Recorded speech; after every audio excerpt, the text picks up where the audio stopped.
Welcome. You're tuning in to Vibrelocity's YouTube channel, and today we are talking about DJ Basics. So this is part one of my DJ Basics series. This is going to be a multi-part series where I cover everything from downloading DJ music all the way to crowd control and what style of DJ you want to be and different types of transitions and pretty much you name it, we're going to talk about it in this series. So with that, let's go ahead and get into part one.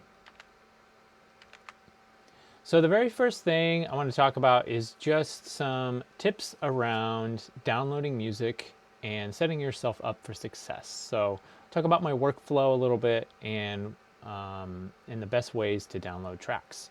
So one thing to think about is the format or the file type that you want your DJ tracks. So I prefer using WAV files, and particular 1400-bit WAV files. And the reason for that is because they tend to be the most playable across all different DJ gear. And we're specifically talking about Pioneer Rekordbox DJ gear. For other DJ gear, that would be a different video. So within Rekordbox and different CDJs and XDJs and such, the 1400-bit WAV has just been the most playable from my experience. Now, other DJs may say go with AIFF or go with FLAC files. And my experience, I've seen those tracks not play sometimes, and nothing's worse than that, loading up a track you love and then it's not readable by that equipment.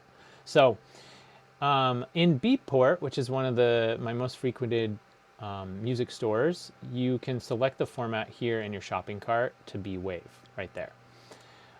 Within Bandcamp, after you purchase a song is where you choose the format for downloading, and I pick WAV there.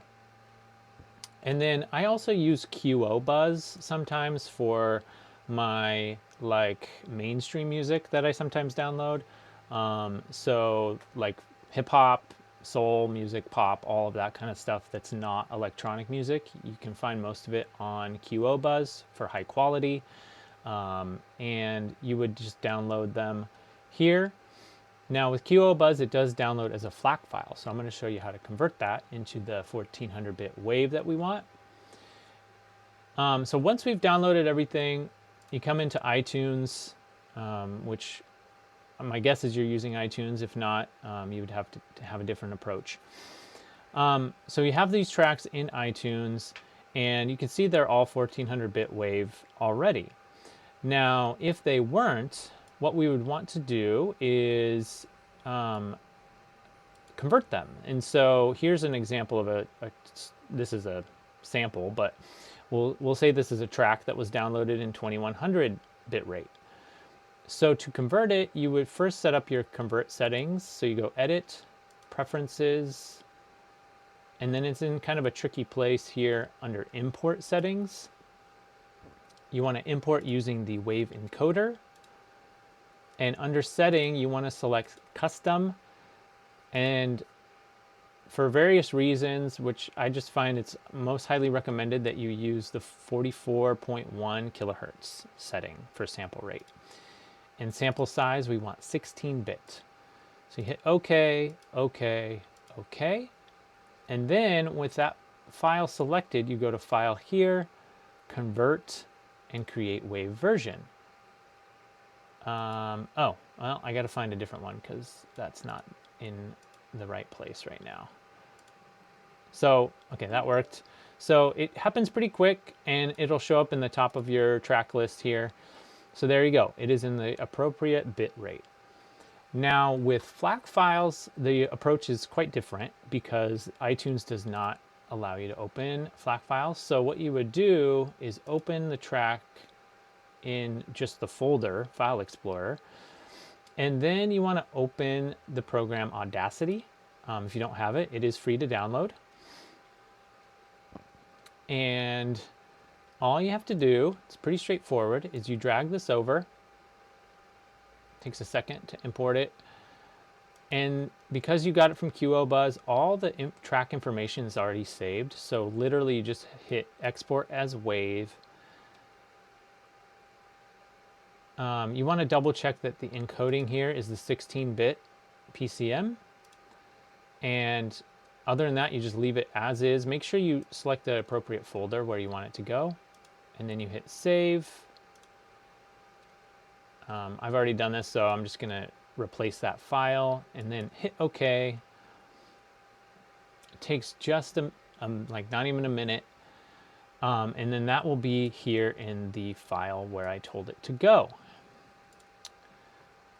There it is. And so we can close Audacity. You don't need to save it because the file is just saved here now in my folder. And then we're ready to start organizing. So my workflow is pretty specific. You're never obligated to do it my way, but it's worked really well for me over the years. So I have a folder that's for this specific month where I put all my downloads from this month into the folder. And they're not organized within there. They're just organized by the date I downloaded them, which is useful for me whenever I'm going back through tracks. Now, when I'm gearing up to prepare for a DJ gig or just like organizing my kind of like my deeper DJ playlists, then what I do is I go through this folder and I put it into some of my my other DJ folders, like the folders I actually DJ out of. So what I would do is listen to the song and determine which playlist it's going to go into, and then I would just copy it and then paste it over into the appropriate playlist. So, you know, wherever it fits best and wherever I think I want it to go. And I have a whole video that covers like how to organize tracks by energy level and by genre and things like that as well. So once they're in the appropriate playlist, then you're ready to start building your Rekordbox playlists. So come over to Rekordbox, and I've already started building a playlist here. I just called it new. But if you haven't made a playlist before, you would just click playlist here, hit this plus sign, name it whatever you want, hit enter, and then you have a new playlist. So we'll start with this one, and we'll take a song from this folder and we'll bring it over to the playlist. And the BPM range is kind of up to you where you want it to be. It depends for me like what genre I'm analyzing. But it's whatever makes the most sense for you, honestly. And then you have key. I recommend doing key because it helps with mixing in key, which is something I'll talk about in a later video in the series. I don't do phrase or vocal. You can try those out, but I just find that they're not things that I use.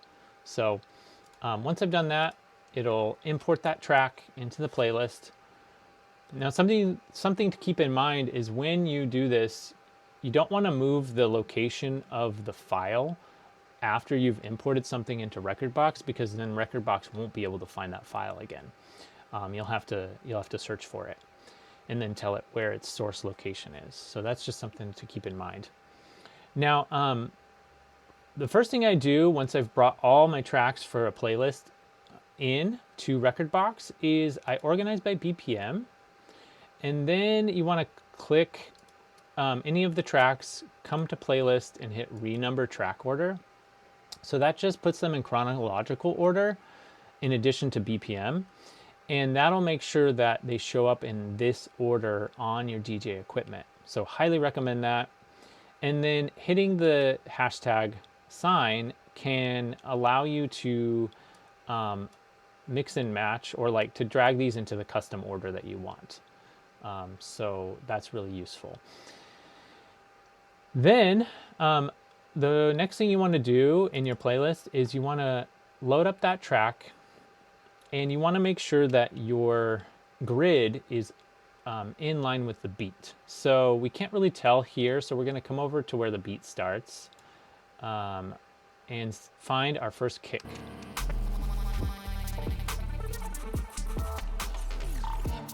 So you can see this is the main kick, like this is the downbeat of the main kick, like the first beat of the measure. So it's on already, so we don't have to change it. But if we did, if it was off, let's say it looked like this, you'd be like, oh, where's the kick? So we would drag it to where we want it. And we're thinking in terms of 4 beat measures. So that's the first beat in the measure. So 1, 2, 3, 4, 2, 2, 3, 4, like that. And then once you've done that, you want to come back to the beginning of the track, and you want to make sure you set the cue point here. It looks like I got it. Sometimes it does this where the first beat is a little bit off. So we'll just drag it past this cue point and then reset that first beat. And then we'll make sure we set our cue point there and then save the memory. So that means when it loads up into the DJ equipment, that's where it's going to start the track. So that's really useful, just so you know where every track is going to be started when you load it up. You can also, from Rekordbox, you can actually set your hot cues. So these are useful for loading in different parts of the track. It can be helpful, like if you're doing live remixing or you want to loop things without actually having to set a loop. You can just like press the hot cue over and over, and it'll loop that part. So you can set those up, and then once you're ready, once you've done that for all of your tracks, then you're pretty much ready to export. So to do that, you make sure your USB is plugged in. You come to Sync Manager, and you select which playlists you want to sync with that device. You make sure you select the correct device, and then you just hit this arrow and it'll sync everything up. If you're doing a lot of tracks, it'll take longer. So that's just something to keep in mind as well. And that's it. Then you're ready to start practicing on your whatever DJ equipment you have, as long as it's Rekordbox compatible. So that is part 1. Hopefully that was helpful, and stay tuned for the rest of the series, which I'll be releasing. Try to get through all of them this summer to go through all of the different parts of the series. So thanks for tuning in. Thanks for supporting the channel. Please like and subscribe, and we'll see you in the next part of the series. Peace.